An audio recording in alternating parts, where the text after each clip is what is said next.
Bom, já aparece aí como ao vivo. Ih, caramba, cadê meu...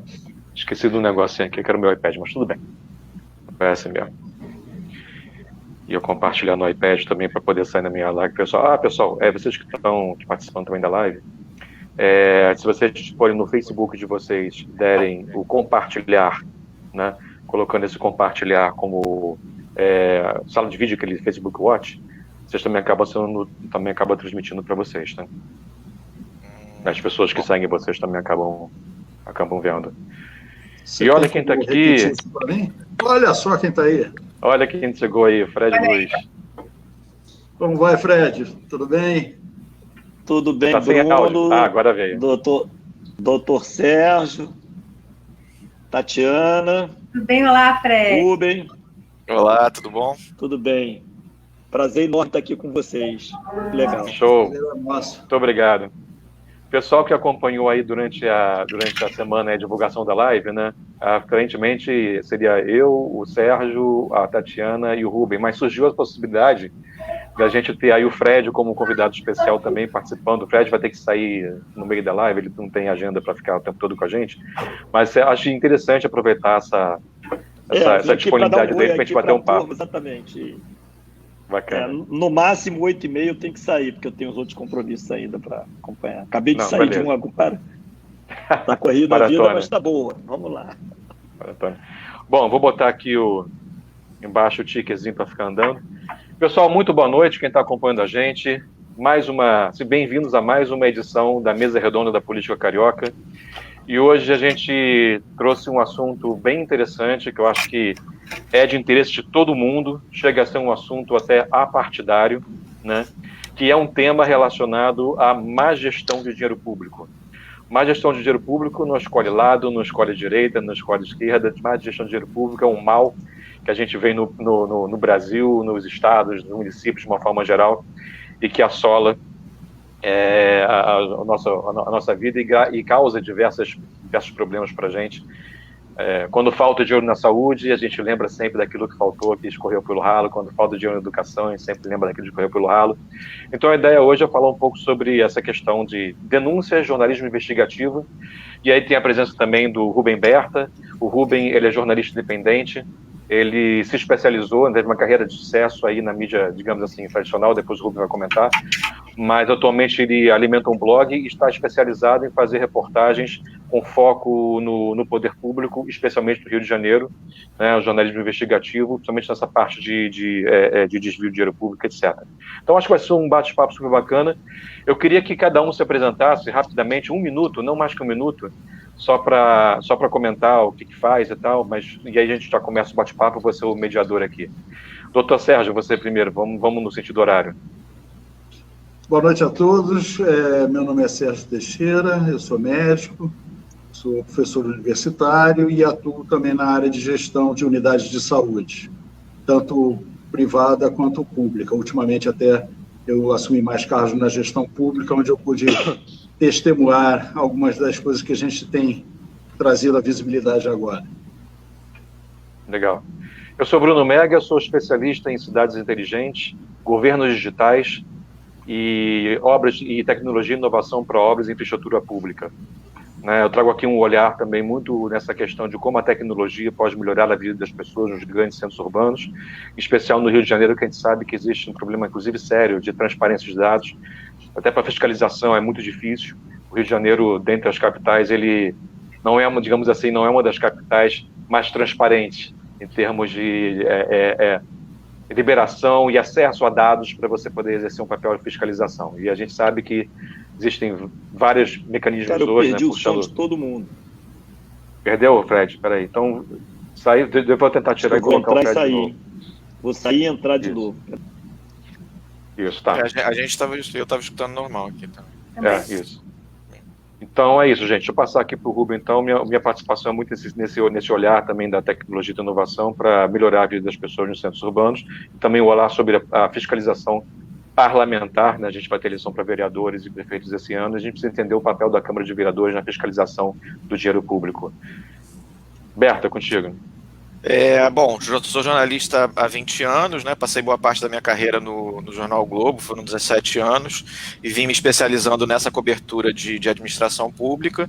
E aí venho tocando de março do ano passado o blog do Berta.com, né, que é o meu site, com foco basicamente em cobertura de administração pública no Rio de Janeiro, enfim, indo atrás de gasto público, né, de fiscalização de gasto público, e venho nessa maratona aí, enfim, principalmente nesses últimos tempos aí que a gente vem vivendo, de cobertura dos gastos especificamente na saúde, né? Durante a pandemia a gente viu aí uma série de problemas no Rio de Janeiro, então foi um dos meus grandes focos aí nos últimos tempos, mas é isso, o site ele é basicamente hoje para cobrir a gestão pública no estado do Rio, basicamente Prefeitura do Rio e Governo do Estado, mas também eventualmente alguma coisa da Baixada, enfim, e do Legislativo também, é isso.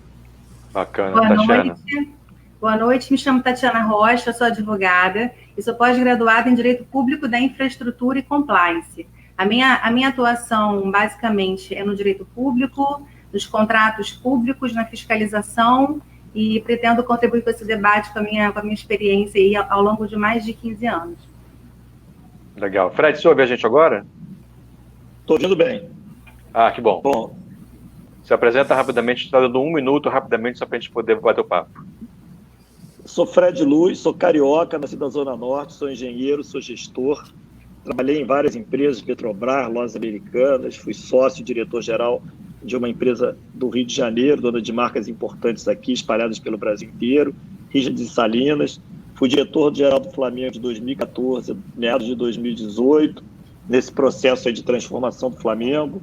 A minha vida é bem sucedida em trabalho e liderança de equipes que transformaram empresas, instituições, marcas de situações de dificuldade para muito prósperas.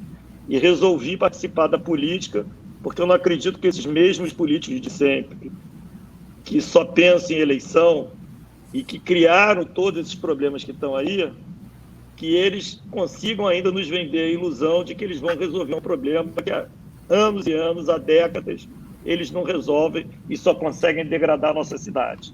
Entrei no processo seletivo do Partido Novo, que eu valorizo muito, e se não existisse, eu não estaria no processo político, é um processo de transformação, e quero dar minha contribuição para melhorar a cidade do Rio de Janeiro, como já consegui fazer em outras instituições privadas e também no Flamengo, trabalhando em equipe, sem ser salvador da pátria de coisa nenhuma, para levar a nossa cidade a ser a cidade maravilhosa dos nossos melhores sonhos. Obrigado, Fred. E aí uma coisa interessante que o Fred sempre comenta de vez em quando é aquela questão de que quem trabalhava com ele, os diretores de marketing, não é necessariamente rubro-negros, né? O ideal e o importante é você botar a pessoa certa no lugar certo, independentemente do time que ela torce. Né? Bom, como no governo, independente do partido também. Exatamente, essa é a ideia. Bom, pessoal, então vamos em frente. Vamos ao nosso ponto principal aqui do dia de hoje, falar um pouco sobre essa questão de apuração de denúncia. A gente está vivendo a questão da pandemia, do Covid, quando a gente vê político, por exemplo, superfaturando o contrato com empresas sem licitação para compra de respiradores que nunca são entregues, hospitais de campanha que nunca são inaugurados. Isso é uma coisa que realmente revolta a gente. E aí o Rubem, ele tem um trabalho muito importante, que eu considero fundamental com relação à questão do jornalismo investigativo, e o Rubem tem algumas matérias que me chamaram muita atenção, até por isso que eu até chamei ele, agradecer bastante a ele ter se disponibilizado para participar dessa live, para comentar um pouco sobre essas matérias, né? E antes de passar a palavra para o Rubem também, eu queria só agradecer a Dulce Wilmersdorfer. Falei certo, Dulce? Acho que eu falei certo o seu sobrenome, né? A Dulce era de um grupo Voluntários da Mudança, é um grupo organizado que tem ajudado muito as pessoas da sociedade como um todo em se organizarem melhor para cobrar melhores resultados e uma melhor qualidade de vida, principalmente dos políticos que administram a cidade. Então, Dulce, obrigado aí por ter intermediado também esses contatos também vou mandar um abraço para as pessoas. Dulce também, que a Dulce vive ajudando aqui a todo mundo, super ativa, muito legal. Legal. Então, Rubem, conta um pouquinho aí do seu blog, fala um pouco sobre esse trabalho, a importância desse jornalismo investigativo e das matérias que você tem soltado aí com relação a não só ao governo do Estado, mas também a Prefeitura do Crivella.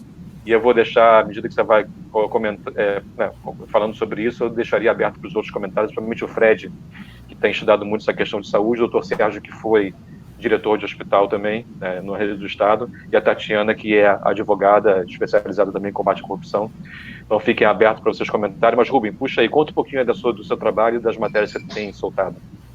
Não, legal. Vou fazer uma primeira pincelada rápida, então, né, no material. Eu já vinha fazendo essa cobertura constante tanto de prefeitura, principalmente na prefeitura e governo do estado, mas fazendo um olhar ali de lupa mesmo, de acompanhamento do Diário Oficial, enfim, de tudo que está sendo feito nesse dia a dia, né, dos poderes aqui no Rio de Janeiro, que é uma coisa que ficou um pouco esquecida em geral na imprensa. Agora, que bom que está retomando um pouco, mas estava um pouco esquecida. Então, eu fui para além da pauta do dia, enfim, da declaração do político, né, para realmente ir atrás do que estava acontecendo com o nosso dinheiro. Quer dizer, esse é o meu foco principal nesse período que eu estou, né, tocando o site. E aí, durante esse período da pandemia, ficou ainda mais importante esse trabalho, né, porque enfim, a quantidade de gasto aumentou muito, e realmente, principalmente aqui no Rio de Janeiro no início, não se falava muito a respeito de como esse dinheiro estava sendo gasto. Enfim, é claro que havia um foco e um foco importante, né, nas medidas tomadas em relação ao comportamento da população, né, diante da pandemia, mas acabou se deixando um pouco de lado a questão do gasto público com saúde. Então, desde o início eu procurei olhar com lupa o que vinha sendo feito com o nosso dinheiro. No caso do governo do estado, acabei sendo o primeiro a divulgar as reportagens sobre o subsecretário executivo de saúde do estado, né, o Gabriel Neves, que acabou recentemente sendo preso, inclusive, né, ainda está preso, exatamente por superfaturamento. O caso que se levantou mais foi o caso dos respiradores, mas enfim, foram várias reportagens falando sobre vários contratos que ele assinou nesse período em que ele esteve lá à frente da subsecretaria. E aí depois a gente viu só essa crise crescer. Enfim, acabou que o próprio secretário também deixou o cargo, foi ali encaixado num outro cargo, mas também acabou deixando esse outro cargo. Então, realmente o que a gente viu no governo do estado foi um descontrole muito grande nos gastos da saúde, e que eu acho que não se limitam, a responsabilidade não se limita ao subsecretário, né? Eu acho que ainda tem muita coisa para ser investigada nesse sentido, para a gente chegar realmente a quem estava por trás de mais de R$1 bilhão gastos da forma que foram gastos. Então, realmente foi esse trabalho que eu vim fazendo nos últimos tempos. Só para encerrar e aí já dar um gancho, que eu acho importante, como a gente está falando também de cidade do Rio de Janeiro, o que eu venho enfrentando de dificuldade é realmente a falta de transparência no caso da prefeitura, né? Me dificulta muito mais, inclusive, fiscalizar hoje em dia a prefeitura do que o governo do estado, porque o que a gente tem, por exemplo, sobre as compras realizadas pela prefeitura é muito pouco. A gente, em muitos casos, sequer é possível saber com dados de transparência ativa, né? Em muitos casos eu tenho que apelar, como sendo jornalista, para ligar para uma assessoria de imprensa, que hoje em dia é impensável, você teria que ter tudo isso disponível na internet. Então você mal hoje sabe, por exemplo, o gasto unitário num produto, né? Enfim, você tem que apelar para perguntar para uma assessoria de imprensa uma coisa que deveria ser pública. As pessoas deveriam saber a quanto está se comprando uma máscara, a quanto está se comprando uma luva, a quanto está se comprando um avental, e a gente não sabe isso. Então, falando até mesmo em benefício da prefeitura, né? Sem dúvida nenhuma, assim.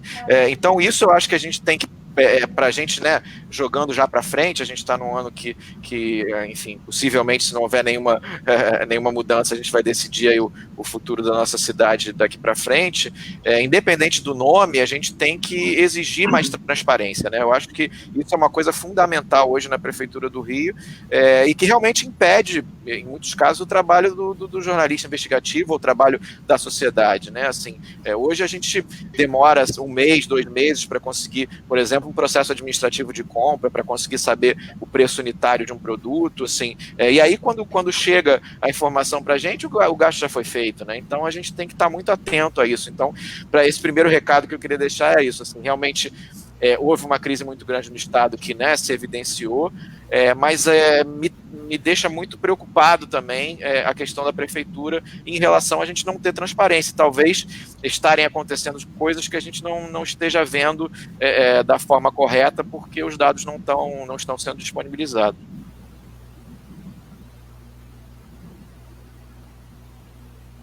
Excelente. Isso, inclusive, é um dos pontos que eu toco bastante. Quando eu falo da questão de governos digitais, cidades inteligentes, tem muito a ver com isso. Né? A gente ter... E não é nenhuma tecnologia revolucionária, inovadora, está falando só de ter transparência, né? Você conseguir que o dado seja publicado e que a gente possa ter acesso como cidadão e entender as coisas que estão acontecendo, né? Fred, você quer comentar? Então, eu prego, né, acabar com a bagunça, com choque de gestão e tolerância zero com a corrupção. E para ter a tolerância zero com a corrupção, você precisa de duas coisas básicas. Transparência, é o que você está falando, Rubens, 100% de acordo, e controle. Porque com transparência, você chama todo mundo a te ajudar, se você quer realmente resolver o problema.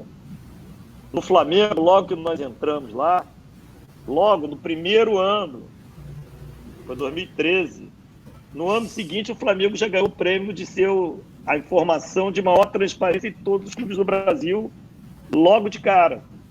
E a gente foi muito criticado, porque os problemas apareciam, tinham problemas para resolver sim, mas quem quer resolver, a transparência se torna uma aliada de quem quer resolver o problema.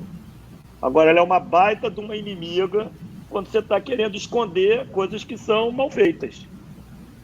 Para quem quer fazer bem feito, eu vivo repetindo, a transparência é uma tremenda aliada, porque aí você vai criticar, você vai ter acesso ao número, qualquer um, e esses números chegam de volta ao prefeito, ele consegue, ou ao gestor principal, falo, mas peraí, ele vai lá perguntar, o que está acontecendo aí? Ninguém tem proteção. Quem tem que estar protegido na administração pública, no processo de gestão pública, somos nós, as pessoas que pagamos os impostos. Nós é que somos os verdadeiros patrões. Quem está lá colocado por nós. Eles nos devem, sim, respostas. E a transparência é o principal elemento dessa resposta. Porque como é que eu coloco alguém para me representar que chega lá e me esconde o que está fazendo? Isso tem que ser muito discutido, tem que ser muito debatido. Transparência não é uma retórica, é uma necessidade e é um direito de todo mundo, de todos os cidadãos. Então, 100% de acordo. E já gostei de você, vou querer conversar pra caramba com você aí, que você pode dar muito subsídio de informação e espero que um dia você seja um crítico, quanto mais da nossa ação na prefeitura a gente chegar lá.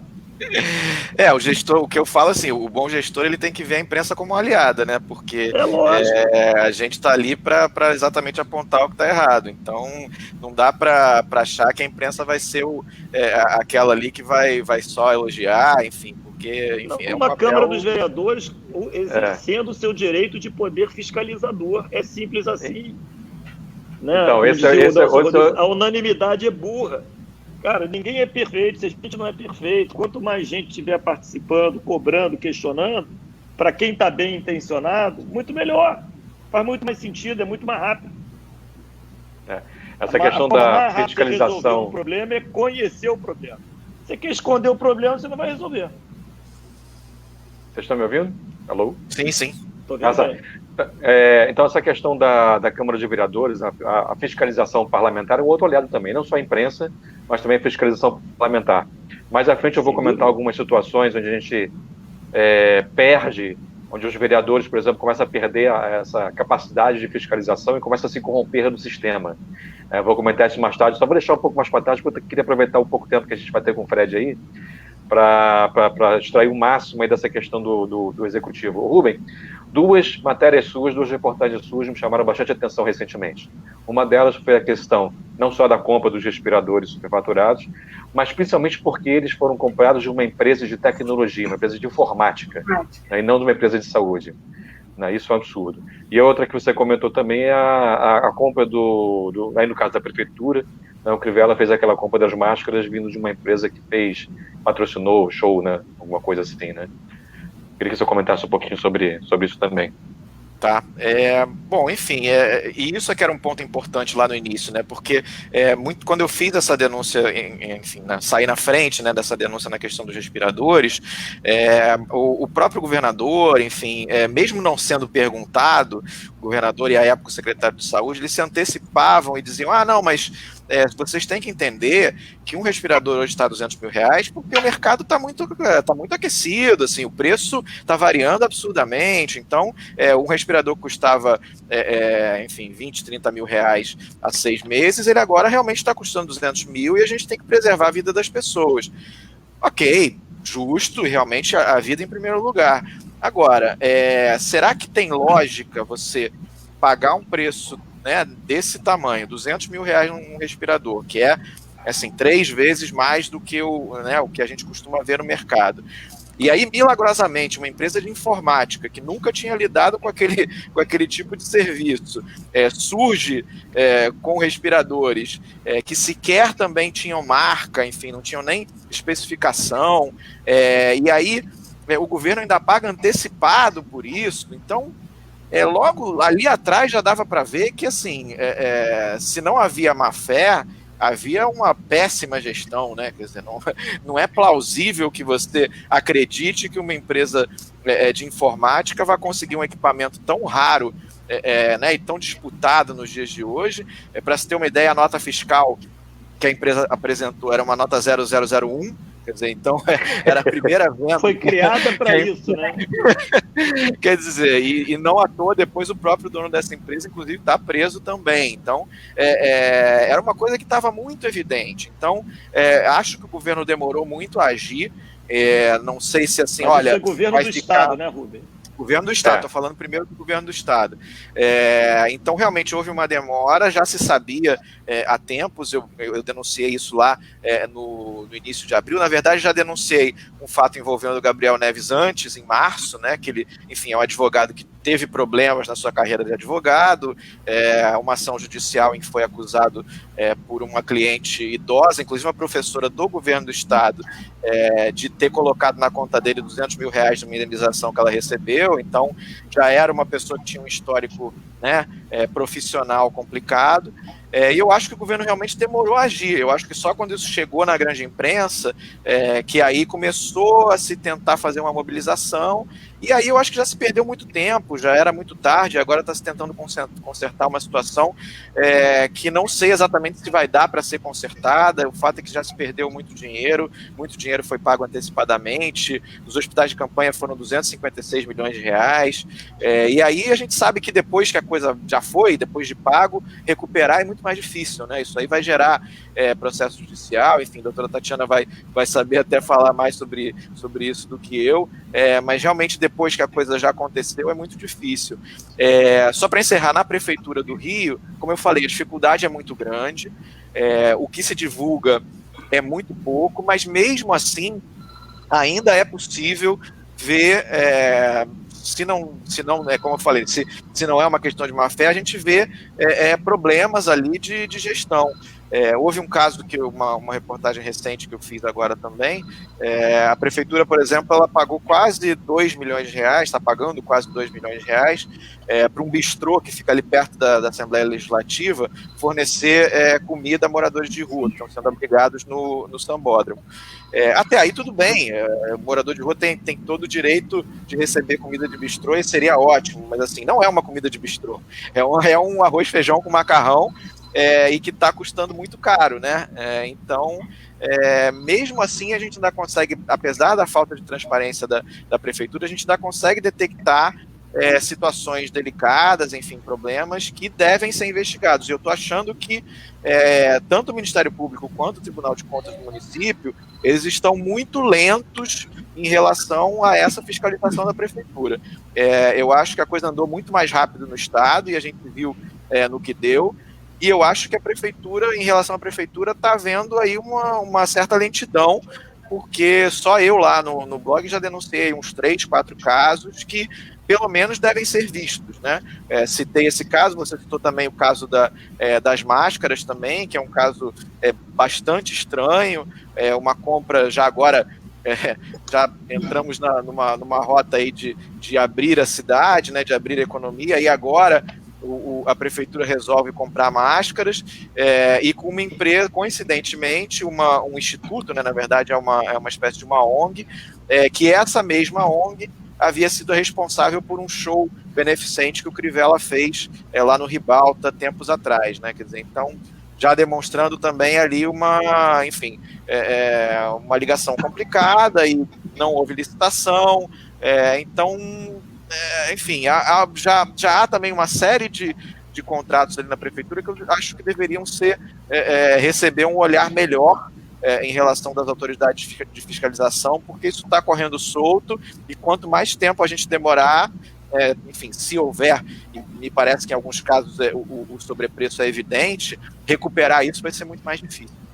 Deixa eu só levantar uma dúvida em relação a essas empresas, Bruno, você me dá um minuto? Claro, vontade. O que eu tenho observado é que não só compras, mas contratos também, em várias situações, estão sendo feitas com Eireles, né? A Tatiana pode até especificar melhor isso, mas até onde eu conheço, a Eireli é uma entidade jurídica de sócio único, onde não há uma responsabilidade além do capital social do sócio. Ou seja, quando você fala em recuperação desses ativos, como é que você vai recuperar?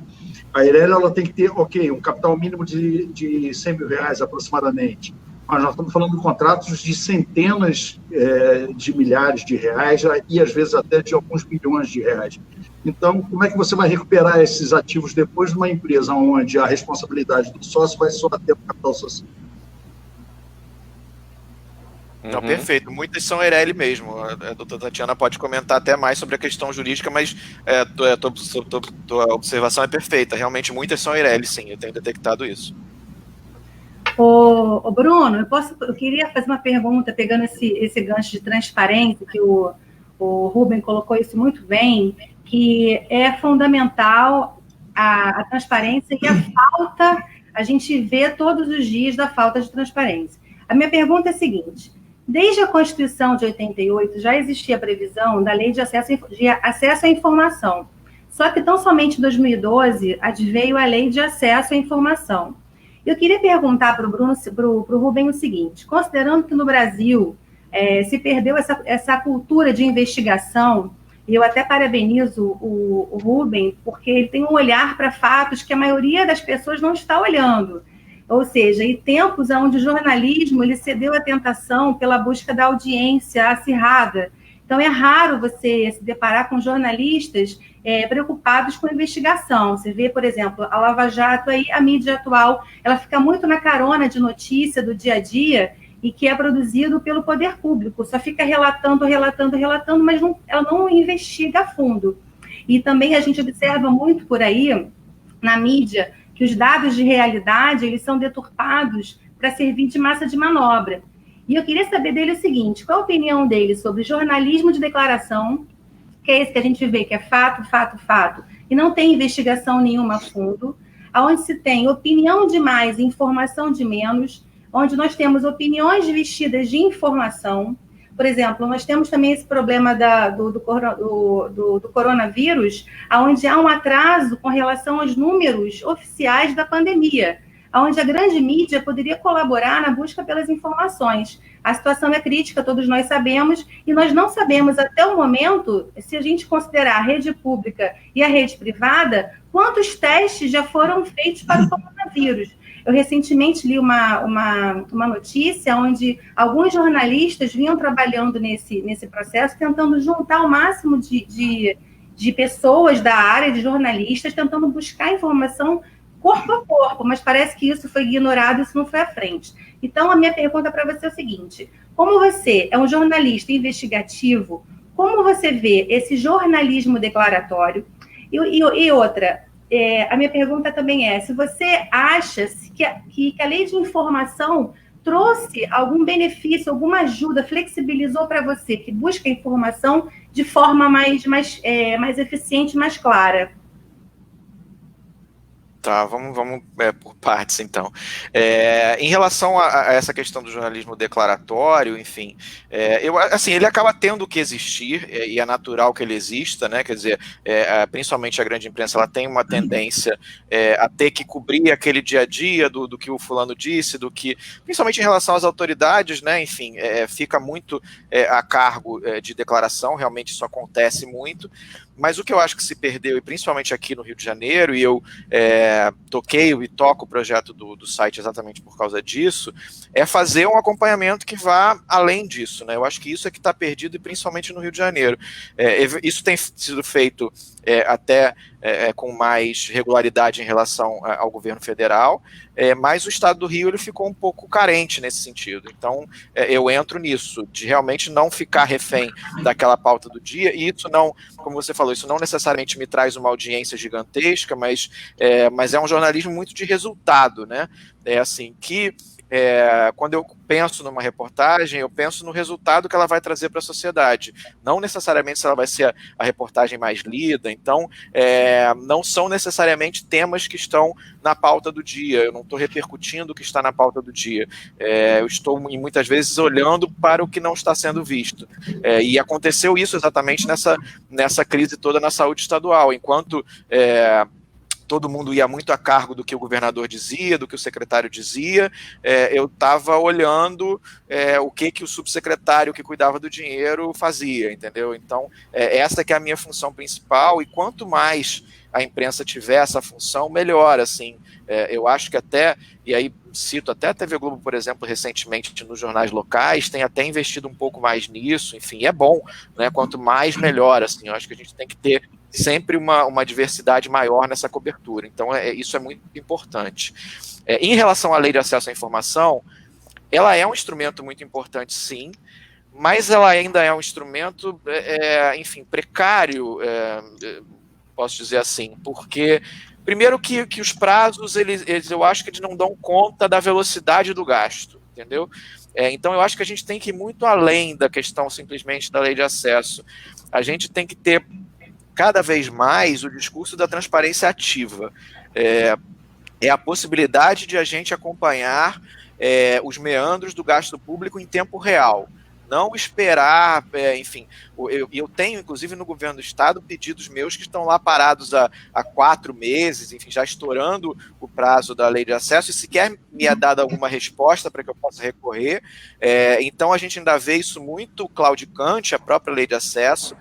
Mas, independente disso, né, eu acho que a gente tem que passar a cobrar das autoridades uma transparência ativa, que independa de lei de acesso, para que a gente possa ter o acompanhamento do gasto enquanto ele está sendo feito, porque eu só consegui fazer as reportagens a respeito da crise da saúde, por exemplo, porque existe um sistema chamado Sistema Eletrônico de Informações no governo do estado, e que não é governo Witzel, enfim, é um sistema que já existe há muito tempo, é um sistema que ele passa governo a governo. Então, você ter isso, né, como uma política de Estado, ter um sistema que ofereça transparência em tempo real é muitíssimo importante. Então, volto a ressaltar, na Prefeitura do Rio, a gente vai ter que cobrar isso, assim, vamos fazer essa transparência funcionar de uma forma muito mais eficiente do que ela vem acontecendo, assim, é absurdo hoje em dia, enfim, eu como jornalista ter que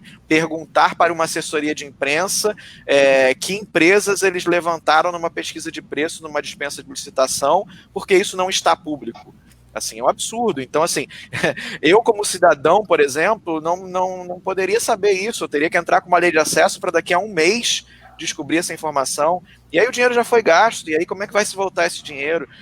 Então, o meu mantra hoje em dia é transparência, assim. Então, para quem vier e para quem entrar na política esse ano, assim, o meu único pedido assim, é transparência em primeiro lugar, pelo amor de Deus, que é isso que vai mudar a nossa sociedade. É verdade. E a gente tem aquela sensação de que às vezes as coisas são feitas de propósito, né? E, enfim, a gente tem que mudar, na verdade, a mentalidade, né? As pessoas que estão... O eleitor carioca tem que ter esse olhar também, essa sensibilidade de saber quem vai botar lá, porque senão as coisas não vão se resolver. Fred, não sei se você quer comentar, acho que esse é um gancho bacana, né? A questão da transparência, não sei se você quer fazer algum comentário sobre isso. Eu já falei, né? Assim, eu sou 100%... Alô? Falhou um pouquinho. Deu uma travada ali. Por favor, transparência também não bata no instrumento para quem quer governar. Infelizmente, dizendo, essas coisas não vão resolver, né? Porque eles se beneficiam delas. É esse o ponto. Quem cria bagunça, quem criou a bagunça está aí há 500 anos, que vem vender a ilusão de que vão resolver, mas foram eles que criaram o problema. Eles se beneficiam desses problemas. Não tem falta de transparência, porque não é possível dar transparência, ou seja, é difícil dar transparência. Não tem falta de transparência porque essa turma não deseja transparência, porque atrapalha a vida deles, não permite que eles façam as negociatas, a troca de favores, porque eles só pensam em eleição. O último que está na cabeça deles somos nós, os cidadãos. É um modelo completamente equivocado. Essa turma... Posso fazer uma vem provocação? a cada 2 anos pedir voto quando devia pedir perdão. Pode deve. Não, porque o que eu tenho visto, assim, já aproveitando a tua presença aqui, enfim, houve, né, em 2018 um discurso muito forte e essa marca, né, da tal nova política que viria, né, e o próprio Bolsonaro veio muito em cima disso, o próprio governador, né, veio muito em cima dessa onda, enfim, como mudar essa imagem agora da nova política que não parece tão nova e que não está dando certo assim, só para te fazer uma provocação. Ô Rubem, a provocação é completamente válida. Nós só temos um remédio, nós todos, que é mais ou menos o que você faz. Você faz um jornalismo investigativo, né? O que nós devemos fazer? Não acreditar em papo, não acreditar em propor a história. Vamos lá olhar. Vamos lá, governo federal. Nada contra o Bolsonaro, não é isso? Há quanto tempo o Bolsonaro está aí? É de ontem? Ele é novo? Alguém na família dele já trabalhou? Da onde foi construída a riqueza da família? Me conta aí. Onde esses caras trabalharam a vida deles toda? Esses caras acreditam realmente em fazer uma mudança? Pode até acontecer, mas não tem nada a ver com a história deles. O governador Witzel, olha lá a história do governador Witzel. Ele é um magistrado, eu sou filho de magistrado, meu pai foi juiz. Não é gestor. E ele vem de uma história de gestor que ele nunca foi. A gente tem que se acostumar com isso. A gente tem que se acostumar a olhar. Agora, foi novo também o governador de Minas Gerais. E olha que coincidências. Qual foi o estado? Qual é o estado que está comprando respirador, todos os equipamentos pelos menores preços em todos os estados do Brasil? Qual é? Minas Gerais. Onde é que tem o menor número de mortes por milhão de habitantes do país? Qual é o estado? Minas Gerais. Olha que coincidência. Agora, qual é a história do Romeu Zema? Ele já trabalhou em governo alguma vez na vida dele? Ele vem do mundo real, do mundo da dureza. Que quando a empresa vai mal, tem que mandar a gente embora, porque senão quebra. O governo agora, o que está acontecendo agora nessa crise?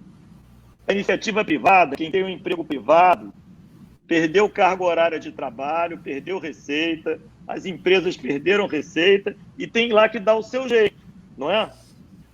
O que está acontecendo com o poder público? Vai ganhar ou vai perder receita nesse momento? Vai perder receita. E todas essas concessões que até o próprio Congresso validou, por iniciativa do governo federal, de reduzir carga de trabalho, a contrapartida é dar uma sobrevida de estabilidade no emprego, ou seja, você reduz a carga horária de trabalho em até 70% por 3 meses, você tem que garantir depois 3 meses com salário integral. Os funcionários públicos todos já têm estabilidade. Qual foi a contribuição? Qual foi? Quem é aqui? Qual Câmara de... Eu só vi uma fazer até agora, que foi a Assembleia Legislativa em São Paulo. Eu não conheço mais nenhuma. Bruno, se conhecer, me fala aí. Ninguém reduziu nada. Então, o mundo real é completamente diferente dessa ilha da fantasia. Então, a resposta, Bruno, é assim, nós todos temos que olhar mais. Porque todo mundo vai se apresentar como novo, claro. E todo corrupto. Qual é a maior defesa de todo bandido e de todo corrupto? É dizer que todo mundo é igual. Ele não diz nem que ele não é. Ele só, não, todo mundo é igual. Já tem isso, o novo já é velho.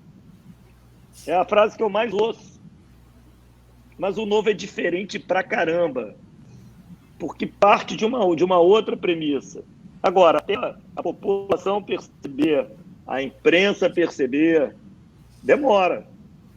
E tem uma má vontade. Você tem, peraí. E tem essa desconfiança que eu não acho nem que seja infundada. Porque nós estamos acostumados a viver no mundo da mentira e da tolerância com a corrupção.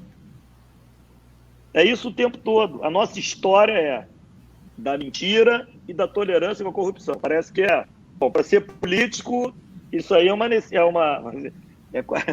tem que fazer a escola para se preparar nessa vida. Todo mundo que vem diferente é muito mal visto. Porque é purista, é ingênuo, não sabe fazer, não vai fazer composição. Nós estamos tendo um exemplo raríssimo. É difícil pra caramba mesmo. Mas nós temos que perseverar. Eu nunca participei de política, não preciso da política para viver. Estou querendo realmente dar uma contribuição, como eu acho que é o caso do Bruno, que é o caso da Tatiana, que é o caso do Sérgio. Eu encontrei no Partido Novo um espaço para pessoas como nós poderem atuar. É perfeito o Partido Novo? Claro que não, pô. É uma organização humana ainda em começo. Mas não tem nada nem parecido no Brasil. Não tem. Que separa organização partidária de candidatura, que faz teste, sim, de idoneidade para todo mundo que vai ser candidato pelo partido. Por isso é que é mais difícil pegar um caso.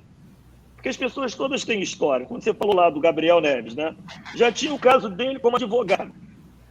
Esse cara, no escrutínio do Partido Novo, não tem a menor chance dele ser coisa nenhuma.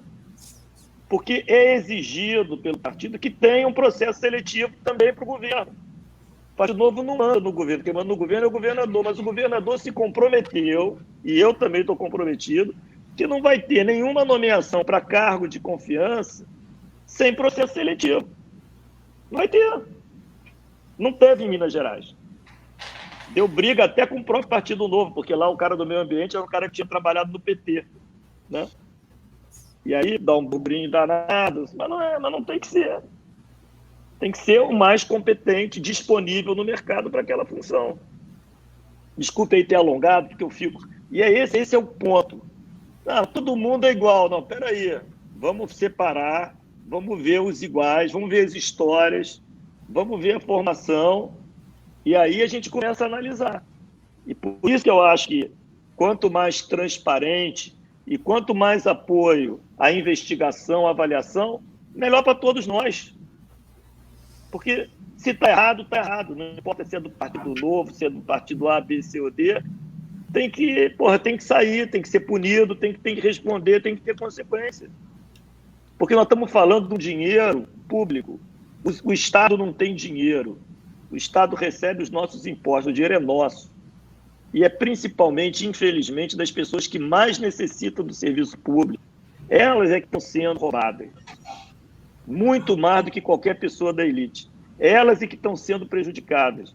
Um governo que não funciona destrói a vida das pessoas mais necessitadas.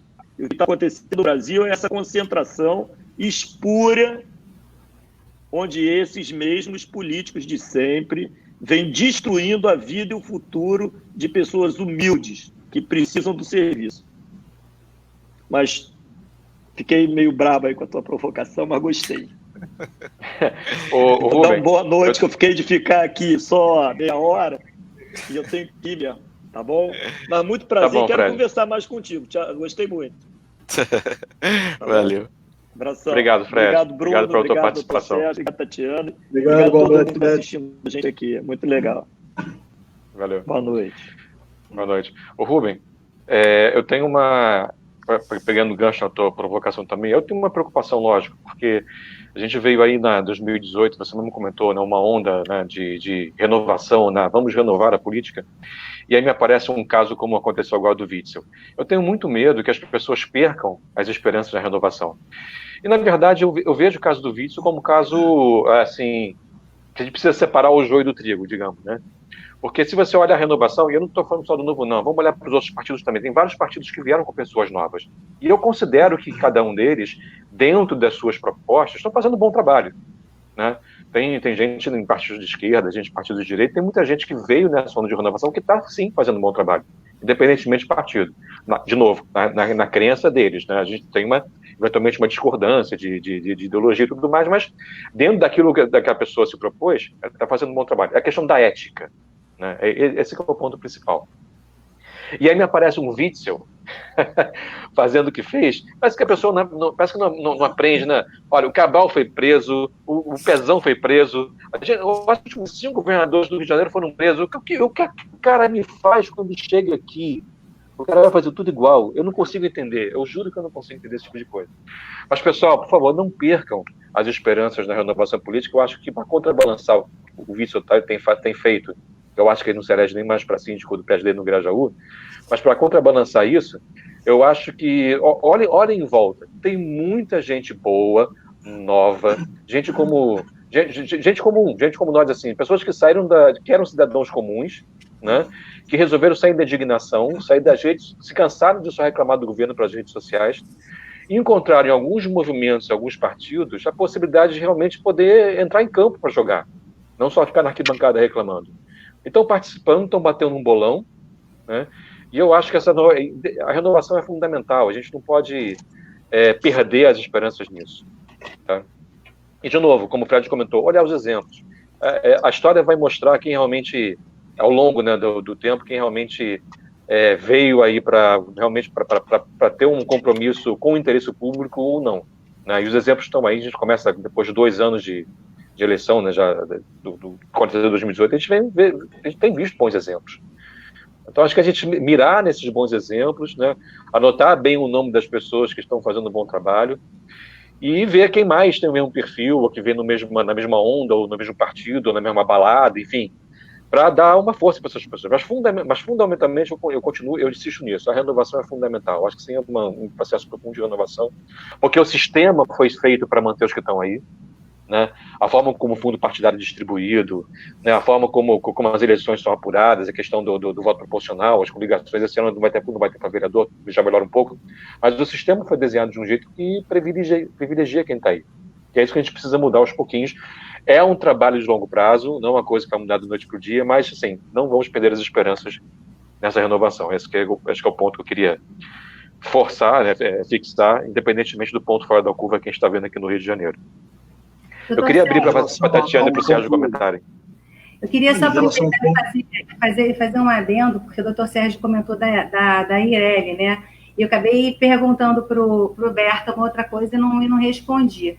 Essa questão da IRELI é realmente muito complicada. Tudo vai depender da compatibilidade do objeto e a possibilidade de execução daquela atividade. Então, eu penso que nem toda a IRELI, como a IRELI, o patrimônio ele não se mistura com o patrimônio da pessoa física, a gente tem um grande problema. Então, no momento de um processo licitatório, as regras têm que estar muito bem colocadas e, assim, é claro que não pode impedir a participação da IRELI ou do microempreendedor. Isso, a lei veda impedir a participação deles. Mas acontece que as regras com relação à compatibilidade do objeto e execução do objeto têm que estar muito bem colocadas, porque nem toda empresa tem condições de atender.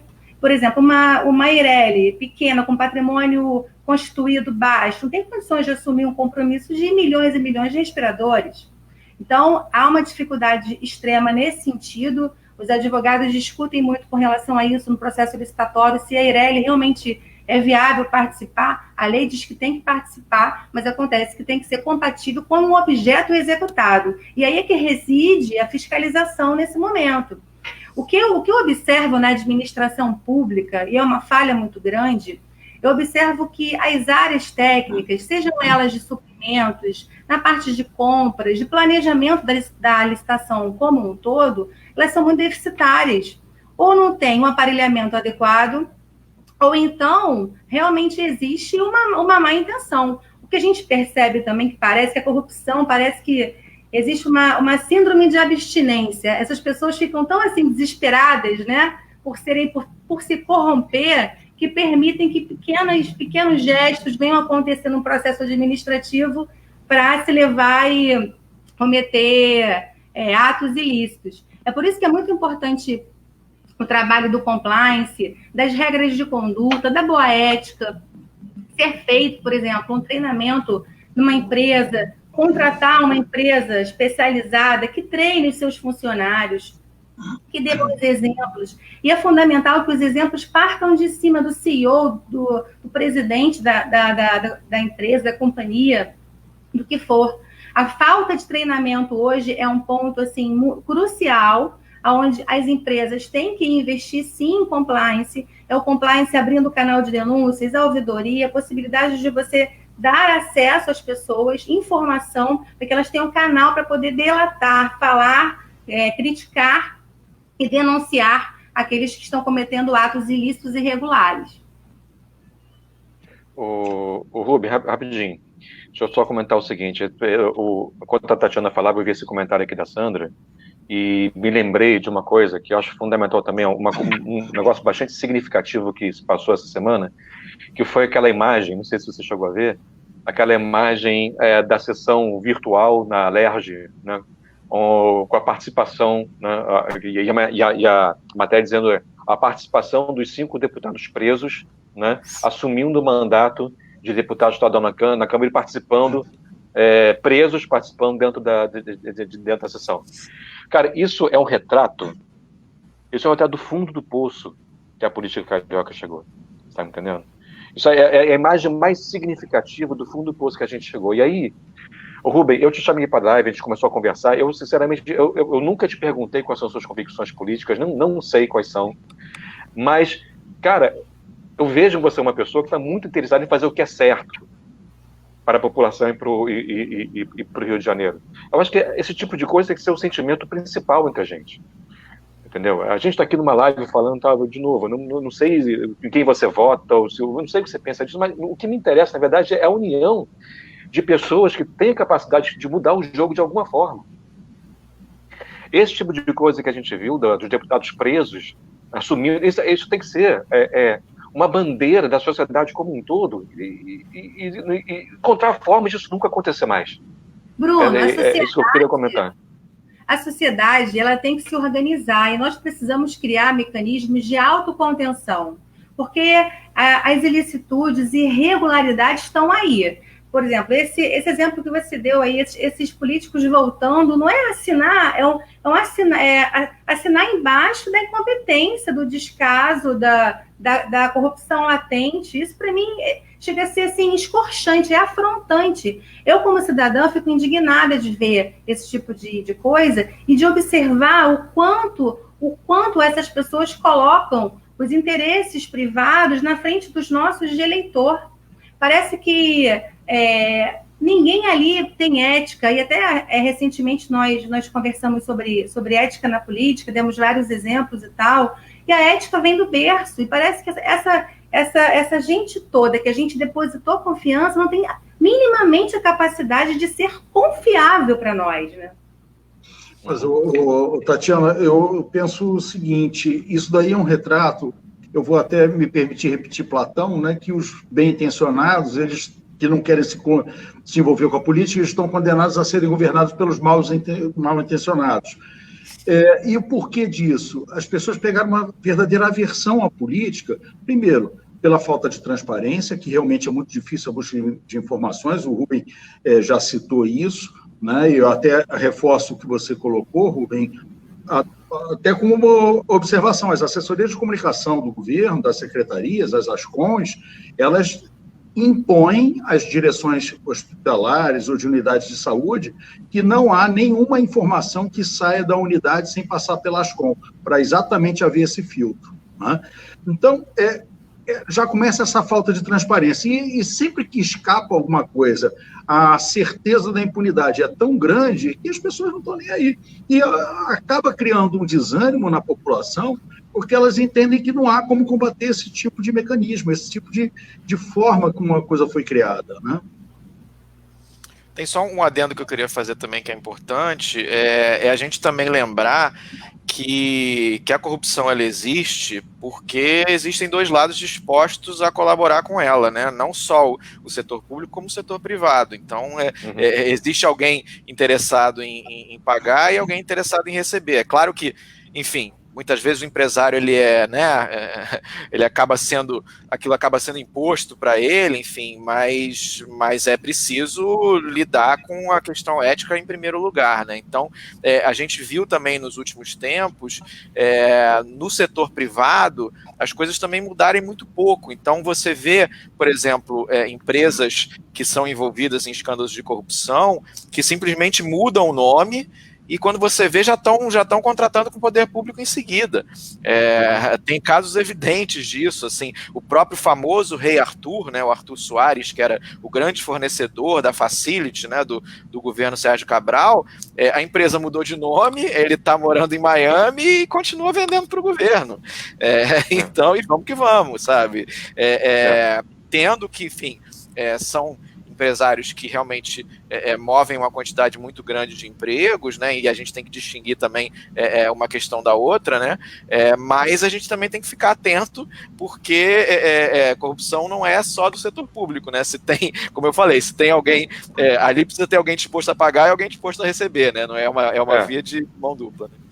É uma questão estrutural, né, muito, muito relacionada à forma como o Brasil está organizado hoje por razões históricas. Você hoje tem um Estado extremamente pesado, que concentra muito poder, né, em um mercado que não é aberto. Então, se você, por exemplo, é um grande empresário com muito dinheiro, é muito mais fácil para você pegar um avião lá em Brasília, entrar na sala de deputado e comprar alguém, né, do que você para se permanecer e ter algum tipo de concessão, alguma lei, alguma vantagem, do que você, de fato, brigar no mercado contra os seus concorrentes, ter que se atualizar sempre, botar um produto novo no mercado que atenda o que o consumidor quer para poder ganhar seu dinheiro. Enfim, é muito mais fácil. Então, a conjuntura como um todo favorece isso. E esse é o tipo de coisa que a gente precisa trabalhar de alguma forma para isso mudar.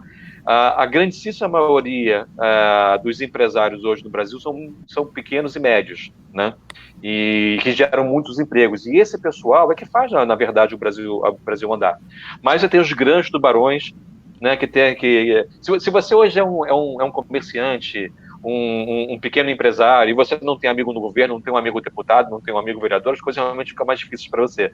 Então, esse tipo de coisa que a gente tem que olhar com cuidado e criar formas de mitigar esse risco e fazer com que isso não aconteça mais. A gente, por exemplo, que tem uma visão um pouco mais liberal, a gente enxerga a redução do poder do Estado e a abertura do mercado como um grande favorecedor para esse tipo de prática ser minimizada, né? Então a gente defende, é um olhar que a gente tem.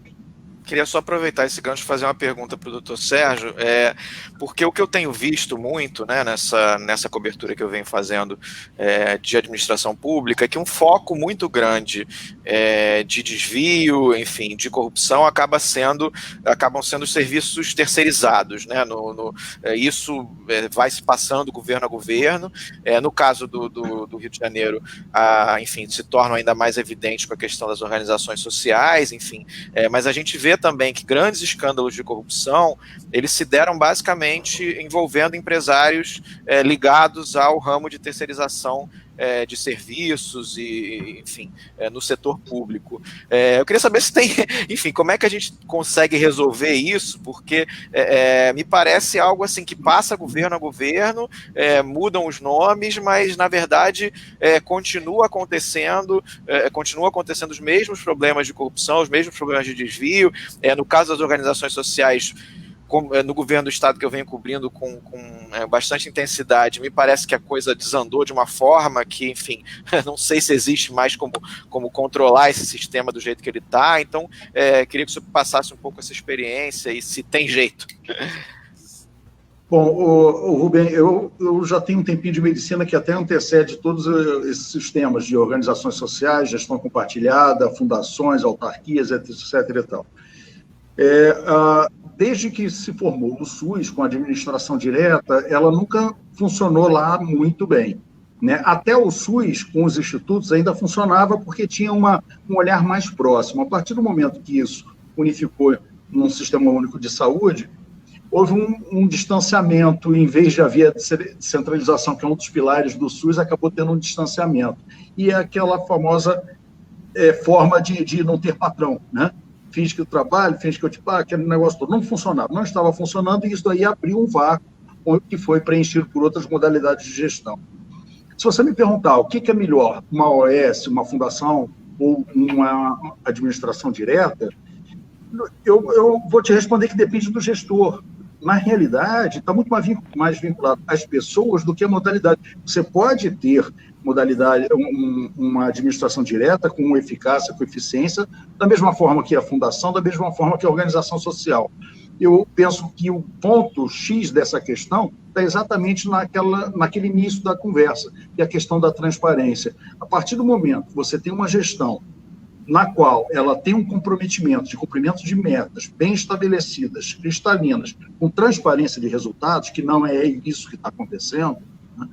Você pode ter, e tem exemplos aí, vários, mostrando que isso daí funciona bem. Nós temos a OS em São Paulo, Jesus, lá funciona muito bem. Aqui no Rio já teve uma OS de Minas que funcionou muito bem. Eu já trabalhei para duas OS, uma boa e outra que eu não gostei. Tá? Então, quando você tem umas metas que são para inglês ver, eu vou te dar um exemplo, claro, específico. Eu fui assumir a direção de um hospital e eu fui ver os critérios, porque todo o sistema de OS você faz uma prestação mensal de contas para a Secretaria de Saúde. Indicador de desempenho, indicadores qualitativos, indicadores quantitativos. No qualitativo, você tem uma pontuação que você tem que atingir um número mínimo de pontos. Uma das maiores pontuações era de fechamento de prontuário, atendimento com classificação de risco. Isso daí todas as pacientes que entram no hospital com prontuário eletrônico têm, porque senão ela não consegue nem ser atendida. Então é aquele negócio para não tirar zero, valendo 10 pontos. Eu fui olhar o indicador de mortalidade materna, 3 pontos. Como é que você vai dar um peso maior a uma ação burocrática, a finalização de prontuário, do que uma taxa de mortalidade? Entendeu? Então já começa na escolha desses indicadores. Tem que ser indicadores bem pensados, que vão realmente refletir uma boa qualidade assistencial.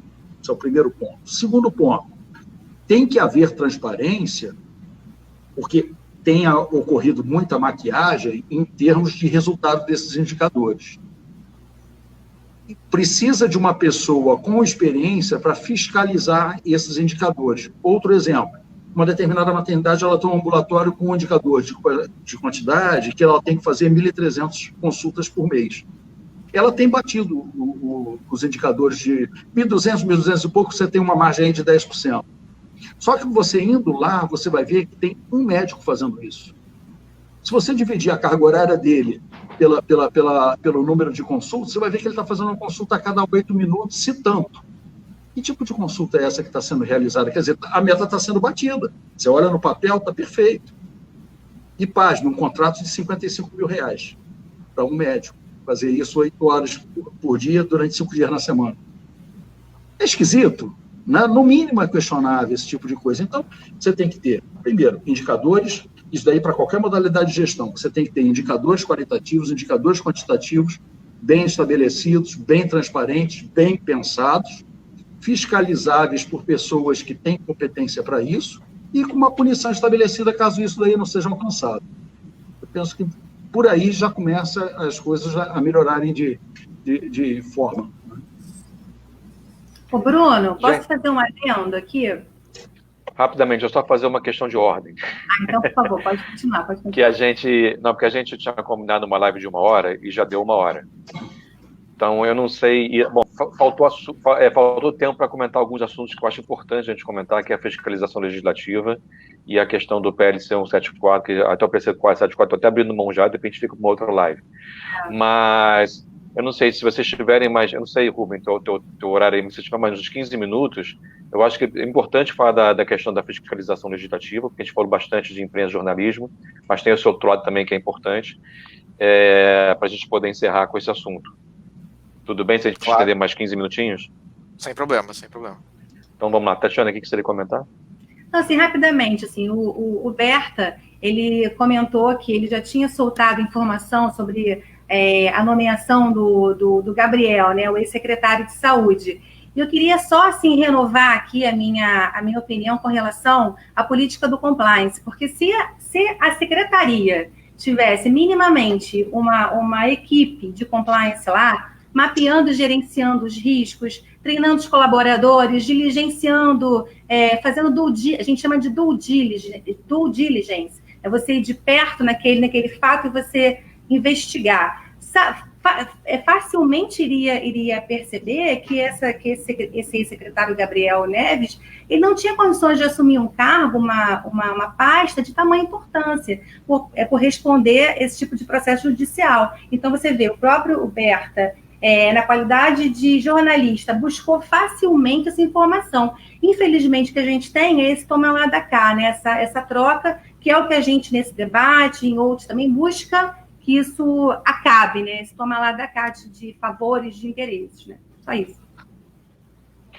Beleza. Bom, pessoal, então rapidamente vamos falar um pouco sobre outro ponto que eu considero fundamental, que é a fiscalização legislativa. A gente está em um ano eleitoral, a população terá que escolher esse ano o seu próximo prefeito e seus próximos vereadores.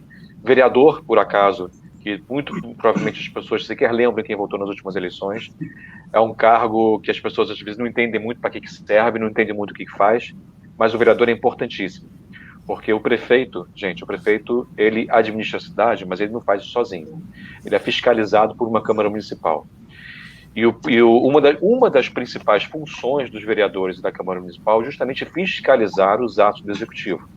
E para essa fiscalização existe uma série de ferramentas que estão disponíveis aos vereadores, como requerimentos de informações. Então o vereador pode fazer requerimentos a qualquer entidade, a qualquer órgão da administração direta ou indireta.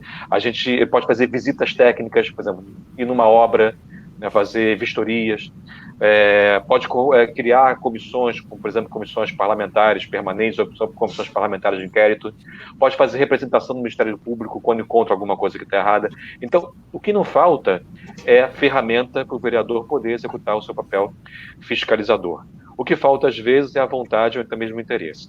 Aonde é que a função fiscalizadora do vereador começa a se corromper?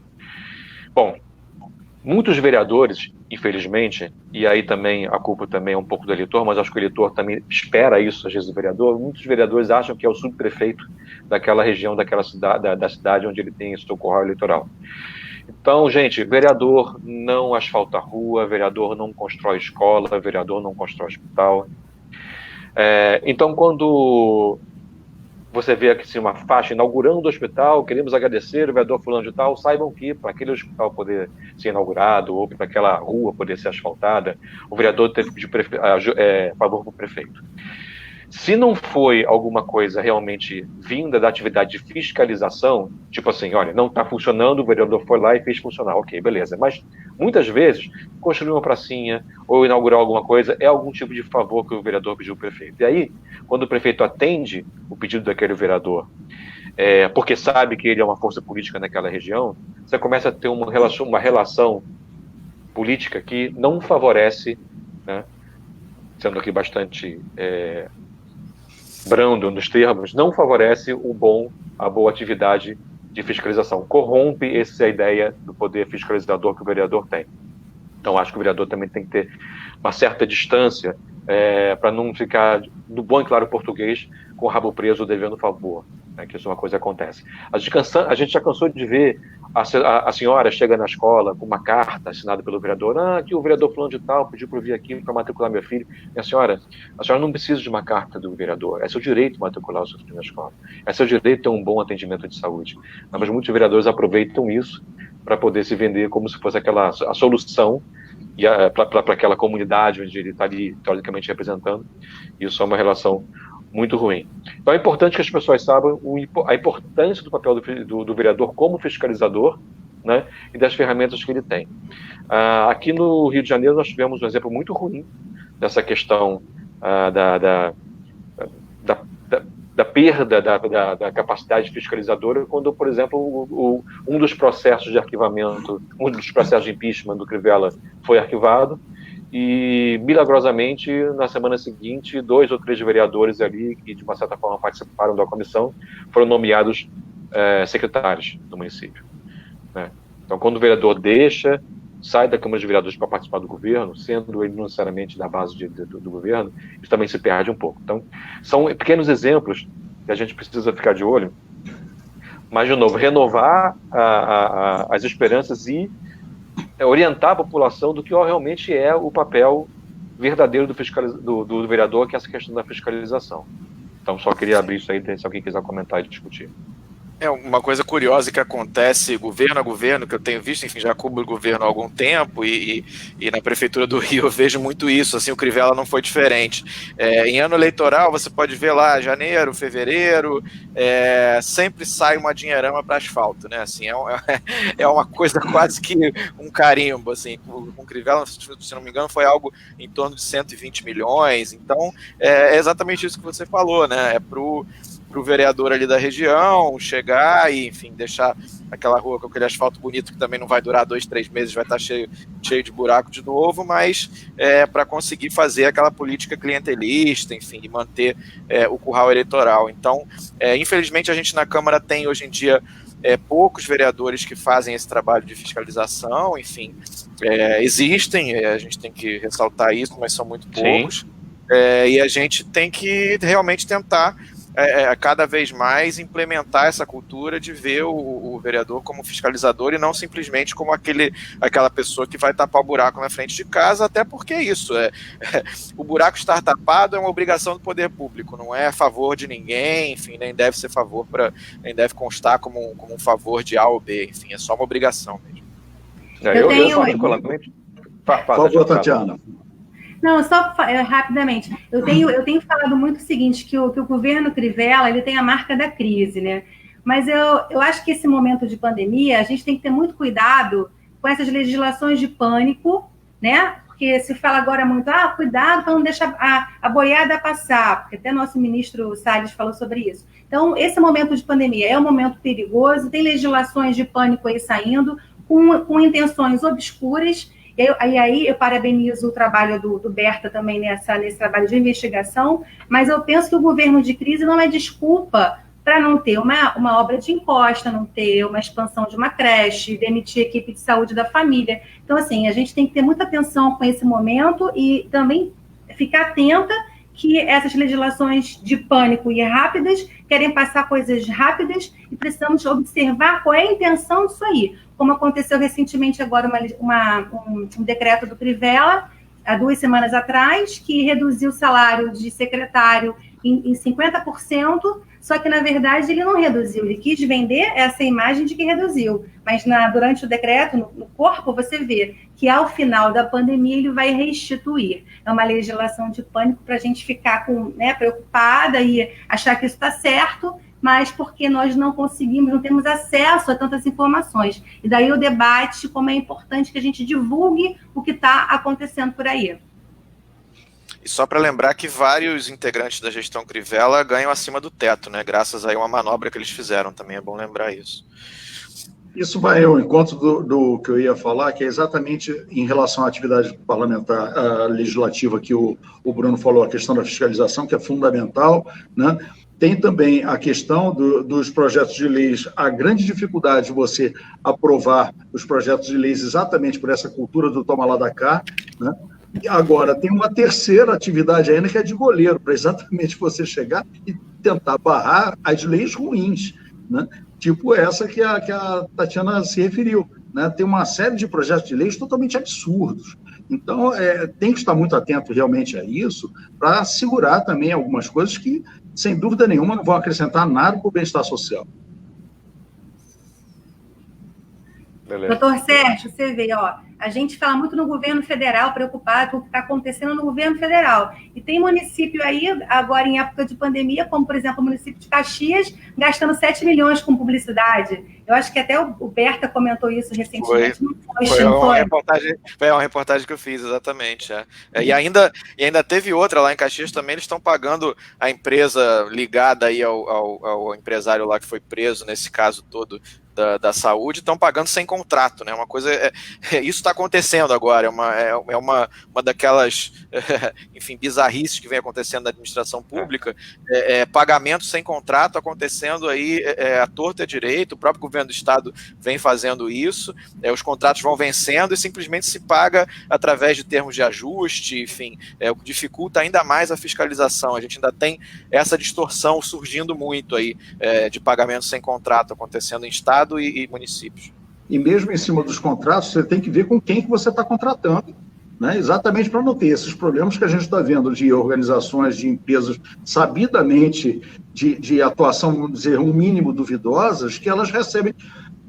Você mesmo citou uma organização social que recebeu um contrato esse ano para montagem e manutenção dos hospitais de campanha, que é uma que tinha sido cassado seu direito de gestão no ano passado, publicado em Diário Oficial, inclusive, né? E com a suspensão de participar de qualquer tipo de processo licitatório por 2 anos. Um ano depois, ela é contratada para construir e manter hospitais de campanha. Falta de fiscalização. Exatamente. Não, falta de investigação de qual é a empresa, ou pior, né? Sendo que nesse caso a empresa foi a única participante, né? Não houve processo seletivo, a empresa foi contratada diretamente, então havia uma intenção, né, de se contratar essa empresa, não houve nem processo seletivo. Não. Pessoal, um outro comentário também que é o seguinte, até por essa questão de nós aqui, nós três, né, a exceção do Berto, a gente está nesse processo seletivo, né, pleiteando uma pré-candidatura a vereador. Eu particularmente, desde que eu entrei nessa, eu comecei a acompanhar bastante a rotina da Câmara. Inclusive indo na Câmara, em alguns plenários, ficava lá nas galerias assistindo votação, para ver se eu me via um dia fazendo aquilo dali, né? Acho que a gente tem que também fazer esse tipo de coisa e olhar para ver se realmente... E assim, uma coisa que eu percebi, pegando o gancho do que o Berto falou agora há pouco, tem sim muito vereador bom, né? Até de vários partidos. E o que eu acho que é importante para um vereador ser um bom vereador? Primeiro, ele tem que, antes de mais nada, ser apaixonado por cidade. Porque cidade é um organismo diferente, é um ecossistema esquisito, diferente, vamos dizer assim, né? Tem muito vereador que encontra na vereança algo como tipo um estágio para depois se lançar candidato a deputado, mas tem sim muito vereador que está aqui realmente com o espírito de servir a cidade, que entende que existe a política nacional, que é importante, mas a política municipal, ela também influencia diretamente a qualidade de vida da pessoa. É o ônibus que não chega, é o buraco da rua, é a poluição, é o problema da população de rua. Então, existem problemas locais onde realmente o prefeito, os vereadores têm uma grande responsabilidade e culpa. E tem gente, sim, que estuda muito bem, muito a fundo os problemas da cidade, traz proposições interessantes, mas aquilo que o Berto comentou, realmente são poucos ainda. Então, gente, preste atenção para que serve o vereador e quando chegar as eleições, outro ponto também, não deixe para decidir quem você vai votar só na semana da eleição, né? Comece a acompanhar desde agora quem são os possíveis candidatos para você realmente ver quem é que de fato te representa. Canso de ver gente nas eleições, lá na fila da urna, isso já aconteceu comigo, ver o cara decidindo quem vai votar ali na hora, perguntando por cada vez, vem cá, você vai votar em quem? Eu vou votar nesse aqui, então eu vou votar também.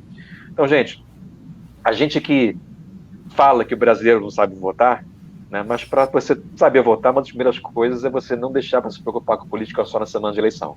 Então, se você começar a olhar para isso um pouco mais cedo, as chances de você votar certo aumentam bastante. Pessoal, já estamos aí com quase 1h20 de live. Eu acho que vale a pena, até no nosso cansaço também, começar a partir para as considerações finais. Agradecer muito, muito, muito a quem está assistindo a gente até agora. Eu acho que o bate-papo está super bacana. O pessoal que está assistindo tem colocado feedbacks maravilhosos aqui nos comentários, dizendo que a live está muito boa e tudo mais. Eu queria fazer talvez aquela rodadinha de novo no sentido horário, para a gente fazer as considerações finais e aí a gente encerra. Começando aí pelo Sérgio, por favor.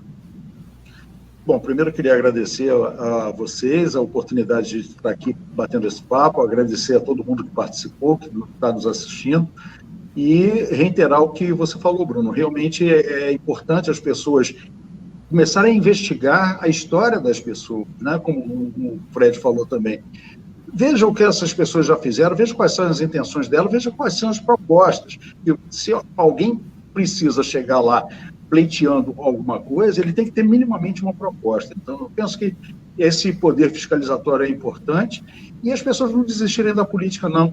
Fiscalizem, ajudem, cobrem, porque se ficar em casa só reclamando, não vai levar a lugar nenhum. Eu acredito que o importante é realmente participar, entrar, cobrar e denunciar alguma coisa que eventualmente você entenda como equivocado.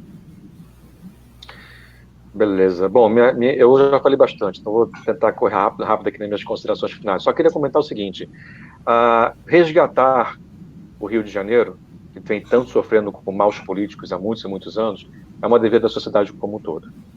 Eu acho que todo mundo que está saindo talvez da indignação e entrando, colocando a cara a tapa, porque você sair da zona de conforto do seu emprego, do seu trabalho, colocar a cara a tapa e abrir o seu vida particular ao escrutínio público é realmente um ato de coragem. Mas eu acho que isso é importante, é fundamental. Eu acho que acho que a sociedade tem que ter isso como missão, né? Se unir contra tudo que vai acontecendo por aí, para que coisas como essa questão da sessão plenária na LERJ, participando 5 deputados presos, esse tipo de coisa nunca mais aconteça no Rio de Janeiro. Então, é isso. Eu queria só fazer essa consideração final e dizer que eu acho que o resgate do verdadeiro sentido da palavra política, que na verdade, vem desde o grego, desde Platão, Aristóteles, tá? O sentido da política é fazer o bem para as pessoas ali onde elas moram, com justiça e igualdade de direitos. Berta, por favor. Bom, novamente agradecer a todos. E se eu tiver que deixar um recado aqui, falei nesse nome muitas vezes aqui na live, vou voltar a falar, transparência. Transparência sempre, sempre. Então, na hora de pensar no seu político ali na urna, veja se ele é um aliado da transparência, se ele tem a transparência como uma de suas bandeiras, porque isso é fundamental, e desconfie de quem vê a imprensa como inimiga, né? Porque a imprensa está aí exatamente para fiscalizar, enfim, para cobrar. Então, é claro que a gente às vezes incomoda, né? E eu acho que esse é o nosso objetivo mesmo, é incomodar, é apontar o que não está funcionando. Então, realmente, desconfiar de quem, em primeiro lugar, não tem a transparência como lema e que não goste de ser fiscalizado, porque se tem essas duas coisas, realmente é para desconfiar, enfim. E também o último recado para quem quiser acompanhar o blog do Berta.com, enfim, também estou nas redes, Rubem Berta no Twitter, no Facebook, enfim, e venho fazendo esse trabalho de formiguinha, mas que considero importante aí nesse sentido de quem está sentado lá na cadeira do poder saber que o Berta está de olho. Então isso é bacana, acho que venho consolidando esse trabalho aí, espero que dure muito tempo. Show de bola. Tatiana. Eu agradeço o convite, eu penso que esse debate ele é um instrumento de diálogo assim, maravilhoso, porque a comunidade consegue nos ouvir, nós conseguimos colocar as nossas ideias, e eu penso que a política é lugar de gente do bem, sim. Eu me questionei muito antes de participar desse processo seletivo para vereador, para futuramente concorrer a um cargo eletivo de vereador, pensei muito, mas eu resolvi sair daquela fila que a gente fica da indignação, só reclamando, e resolvi agir. E o fato de nós aqui, tanto o doutor Sérgio, Bruno e eu, não termos carreira política, porque nós não temos uma carreira política, nunca fomos políticos antes, não nos faz não sermos politizados. Nós somos politizados sim, e esse debate de hoje, dentre outros, é a prova desse nosso propósito, que é debater política de forma digna e transparente. Então, eu acho que nós não podemos ficar nessa bolha e precisamos fazer com que essa inquietude, essa indignação nos mova, nos faça fazer algo diferente. E é o que eu me proponho hoje, debatendo com vocês e tentando mudar o nosso Rio de Janeiro. A política está aí para a gente utilizar, para a gente estudar. Até quando a gente faz uma fila na rua, estamos fazendo política também. E é isso, muito obrigada. Show. Pessoal que está assistindo a gente, muito obrigado pela participação. A gente está planejando fazer lives como essa, mesa redonda da política carioca, todo sábado, às 8 horas da noite, justamente para comentar os pontos mais importantes que aconteceram ao longo da semana na política carioca. O motivo dessa live, dessa série de lives que a gente vem fazendo, é aquilo que eu falei no início. A gente está muito acostumado inclusive, muita paixão por discussões de temas nacionais, né? A reforma da Previdência, a reforma tributária, a corrupção, que são temas importantes, sem dúvida alguma, mas não podemos nos esquecer que política municipal é tão importante quanto a política federal e impacta tremendamente a nossa vida no dia a dia na cidade onde a gente mora. Se a cidade não vai bem, não tem como a sua vida ir bem também. Se a cidade vai mal, a sua vida também vai mal. Então é importante a gente cuidar da nossa cidade, e para a cidade funcionar bem, os vereadores e o prefeito são fundamentais. Então daí vem essa ideia desse tipo de live, que a gente focar um pouco mais, sair um pouco da dicotomia de direita e esquerda, ou de falar muito de política nacional, e trazer um pouco para a realidade, pé no chão, aquilo que nos aflige no dia a dia. Então faremos outras lives dessas sempre aos sábados às 8 da noite. Muito obrigado aos meus convidados. Eu vou encerrar aqui a transmissão ao vivo. Se vocês quiserem ficar mais um pouquinho, só para a gente bater um último papo aqui entre nós, mas fiquem à vontade. Desfaz-se, então, a transmissão ao vivo. Mais uma vez agradecendo a todo mundo que nos acompanhou até agora. Tudo de bom e um excelente resto de final de semana para todo mundo. Abraços. Um abraço.